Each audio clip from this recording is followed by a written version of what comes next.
Hello friends, नमस्कार दोस्तों। संगरिया आदर्श विद्यालय की ऑनलाइन क्लास में आपका स्वागत है। उम्मीद करता हूँ क्लास को आप एंजॉय कर रहे होंगे और जो इससे रिलेटेड प्रॉब्लम्स वगैरह है वो भी सॉल्व कर रहे होंगे। छोटा सा परिचय, मेरा नाम विनय मिश्रा, अध्यापन के क्षेत्र में करीब 20 सालों से हूँ। इस विद्यालय से जुड़े हुए करीब 5 साल हो गए मुझे। यह विद्यालय भी इस क्षेत्र में विगत कई वर्षों से उत्कृष्ट परिणाम दे रहा है। टॉपिक की बात करें तो लास्ट टाइम हमारी बात हुई थी पोटेंशियोमीटर के बारे में, विभवमापी के बारे में, जिसमें हमने विभवमापी की संरचना, विभवमापी का सिद्धांत और किस तरह से विभवमापी कार्य करता है इसके बारे में बात की थी। आगे हम टॉपिक ले रहे हैं विभवमापी का मानकीकरण क्या है, क्या क्या सावधानियां रखनी चाहिए इसको उपयोग करते समय और इसकी सुग्राह्यता से क्या मतलब होता है, यह हम बात करने वाले हैं आज। सबसे पहले विभवमापी के उपयोग के समय हमें क्या सावधानियां बरतनी चाहिए, किन किन बातों का ध्यान रखना चाहिए, समझते हैं।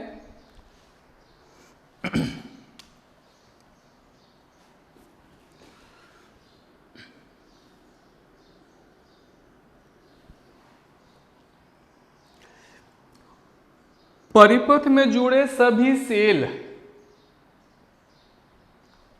परिपथ से जुड़े सभी सेलों का जो धनाग्र है, पॉजिटिव टर्मिनल है, वो बिंदु ए से जुड़ा होना चाहिए।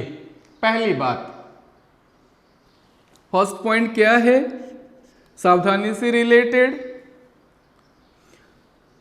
जो भी सेल हमने यहां पर जोड़ रखा है, जैसे अभी हमने 2 सेल जोड़े हुए हैं, तो दोनों का जो पॉजिटिव टर्मिनल है वो किससे, टर्मिनल ए से जुड़ा हो।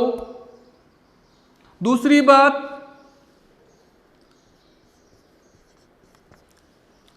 बात, प्राथमिक परिपथ में जो सेल जुड़ा हुआ है उसका विद्युतवाहक बल हमेशा द्वितीयक परिपथ में जुड़े सेल से अधिक हो। यहां जो E0 है, E0 हमेशा E से ज्यादा होना चाहिए। E0 should be greater than E, बराबर भी नहीं, E0 ज्यादा ही हो।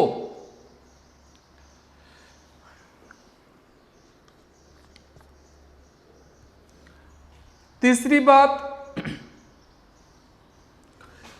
जो संतुलन लंबाई हम प्राप्त करते हैं, जॉकी को टच करवाते हैं विभवमापी के तार पर, जो संतुलन लंबाई प्राप्त होती है वो लंबाई हमेशा ए बिंदु से ही मापते हैं।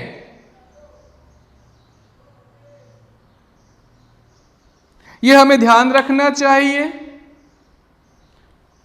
जैसे संतुलन लंबाई यहां कहीं प्राप्त होता है तो ध्यान रखें 1 2 3 मीटर तार कंप्लीट हो गया। 3 मीटर तो कंप्लीट है। उसके बाद ये जो वायर है वो किधर से आ रहा है, ये वाली जो वायर है वो इस तरह यहां से मूव करता आ रहा है। जो स्केल होता है, स्केल पर दोनों तरफ पैमाने होते हैं, इधर से भी स्टार्ट होने वाला और इधर से भी स्टार्ट होने वाला। तो जो पैमाना उधर से आ रहा है उससे द्वारा हम संतुलन लंबाई ज्ञात करते हैं। मान लो यहां से 40 सेंटीमीटर दिखा रहा है, इधर से 40 सेंटीमीटर, इधर से नहीं, राइट से 40 सेंटीमीटर, तो लंबाई, संतुलन लंबाई कितनी होगी, 1 2 3 340 सेमी। इस तरह से हम संतुलन लंबाई ज्ञात करते हैं। और इसमें नेक्स्ट सावधानी है जो हमने बात की थी मीटर सेतु के अंदर भी। पाठ्यांक लेते समय जॉकी को यहां पर रगड़ना नहीं चाहिए इसके ऊपर। अगर तार पर इसको पाठ्यांक लेते समय जॉकी को इस तरह से तार पर रगड़ेंगे तो कहीं कहीं पर तार पतला हो जाएगा।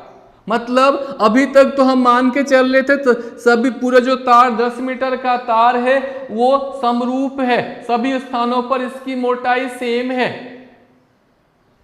ऐसा करने से जॉकी को द्वारा दबाने से तार कहीं कहीं पतला हो जाएगा और तार के पतला होने से वहां का अनुप्रस्थ काट क्षेत्रफल घट जाएगा, जिससे वहां का प्रतिरोध बढ़ जाएगा। और इस असमरूपता के कारण कहीं प्रतिरोध ज्यादा है, कहीं प्रतिरोध कम है, तो जो पाठ्यांक प्राप्त होगा, जो रिजल्ट यहां से हम ज्ञात कर रहे हैं, वो रिजल्ट गलत होगा, त्रुटिपूर्ण होगा, उसमें एरर होगा। और लास्ट में जो लास्ट सावधानी बरतनी चाहिए, इसकी भी बात भी हमने मीटर सेतु में की थी। जितने समय के लिए हम पाठ्यांक ले रहे हैं उतने समय के लिए ही यहां पे करंट फ्लो करवाएं।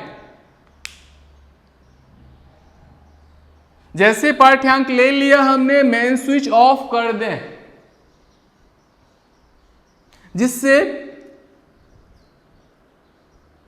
एनर्जी का वेस्टेज नहीं होगा, प्लस धारा के प्रवाह के कारण तार गर्म नहीं होगा और तार के गर्म होने से इसका प्रतिरोध चेंज हो जाता है, जिससे परिणाम त्रुटिपूर्ण प्राप्त होता है। ये सावधानी ध्यान में रखनी चाहिए। फटाफट करके देख लें। सबसे पहले सभी सेलों के धनाग्र ए से जुड़े हों।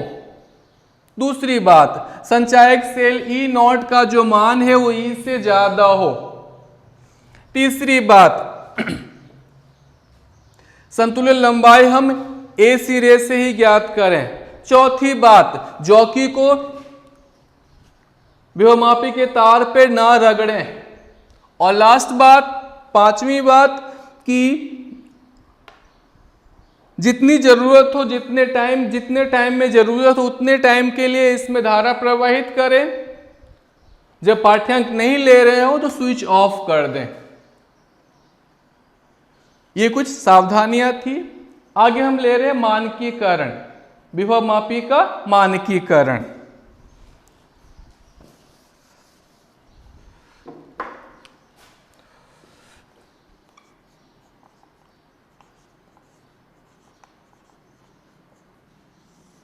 क्या होता है मानकीकरण?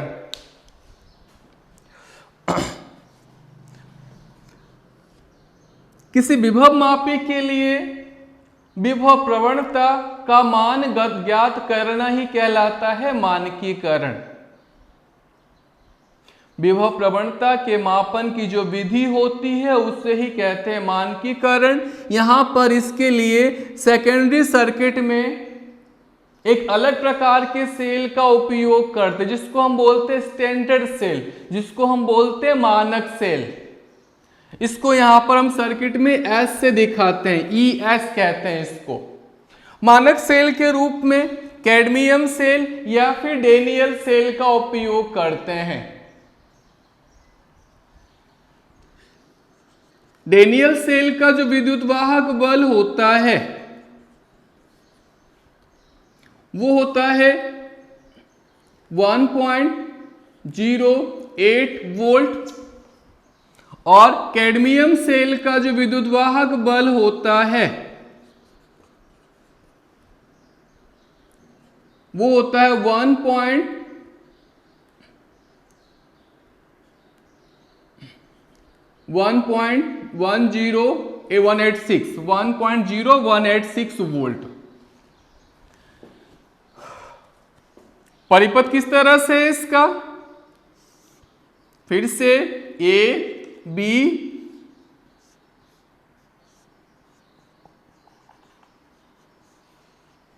प्राथमिक परिपथ, द्वितीयक परिपथ में क्या, एक मानक सेल ES, गैल्वेनोमीटर और जॉकी।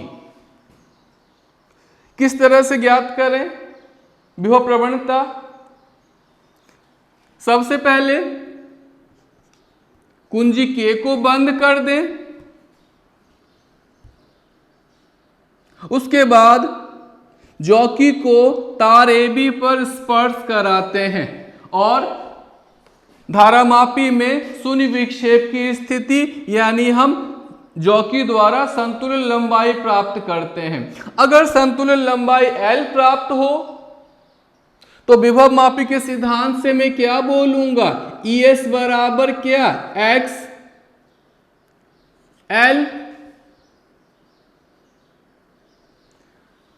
तो x बराबर क्या, ES अपॉन L। इस तरह से हम विभव मापी की प्रवणता ज्ञात कर सकते हैं, जिसकी इकाई होती है वोल्ट पर मीटर। इसी प्रक्रिया को कहते हैं मानकीकरण।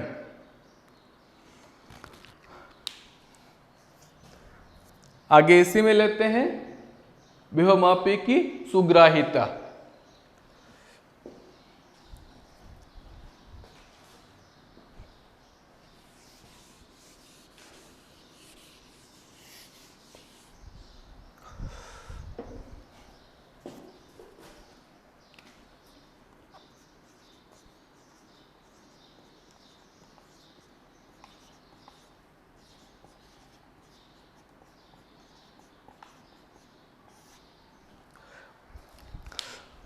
सुग्राह्यता से तात्पर्य है विभव मापी के सेंसिटिविटी से। सेंसिटिविटी का मतलब क्या होता है?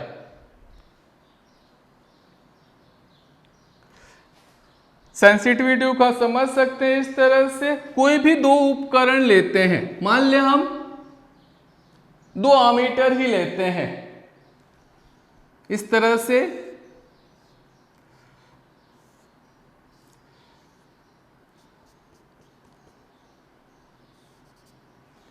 एक एमीटर ये है,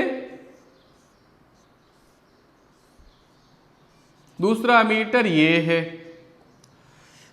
दोनों पर स्केल अलग अलग बने हुए हैं। दोनों में मैं 1 एम्पीयर की धारा प्रवाहित करता हूं।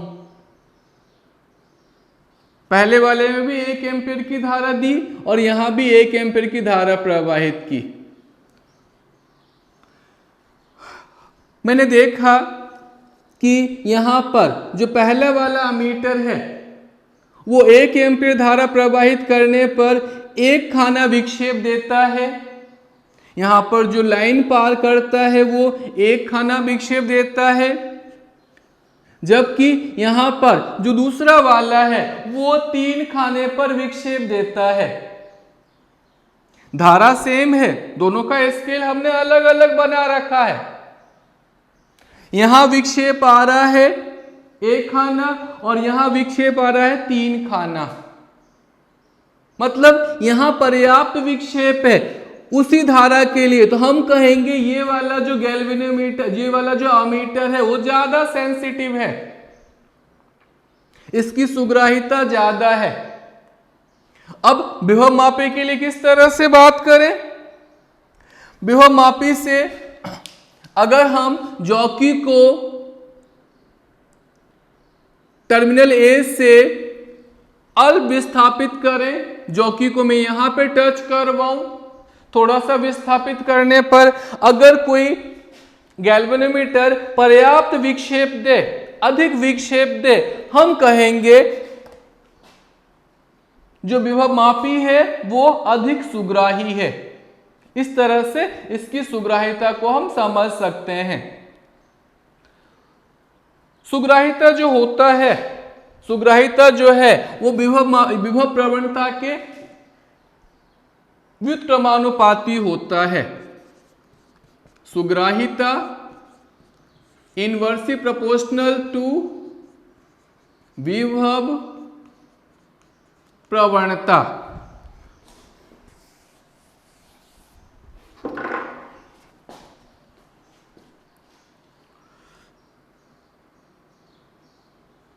और विभव प्रवणता होता क्या है? विभव प्रवणता होता है, अभी हमने बात की थी, x बराबर E/E0/L। तो यहां मैं कह सकता हूं सुग्राहिता प्रोपोर्शनल टू क्या? L/E0। मतलब विभवमापी के तार की लंबाई जितनी अधिक होगी, सुग्राहिता उतनी ही अधिक होगी। और जो प्राथमिक परिपथ में जो सेल यूज करते हैं, उसका विद्युद्वाहक बल जितना अधिक होगा, सुग्राहिता उतनी ही कम होगी। और विभव प्रवणता के लिए बात करें तो संचायक सेल का विद्युद्वाहक बल जितना अधिक होगा, विभव प्रवणता का मान उतना ही अधिक, और संतुलन लंबाई जितनी अधिक होगी, इसका मान उतना ही कम। इस तरह से हम लंबाई को, विभवमापी के तार के लंबाई को बढ़ा करके विभवमापी की सुग्राहिता को बढ़ा सकते हैं। इस तरह से हमारी बात हुई आज विभवमापी के उपयोग में क्या क्या सावधानियां हमें रखनी चाहिए ताकि परिणाम सही प्राप्त हो। फिर हमारी बात हुई विभवमापी के मानकीकरण से। मानकीकरण से मतलब है विभव प्रवणता का मान ज्ञात करना, जिसके लिए हम डेनियल सेल या कैडमियम सेल का उपयोग करते हैं। और लास्ट में हमारी बात हुई विभवमापी की सुग्राहिता से। आज के लिए इतना ही। Thank you.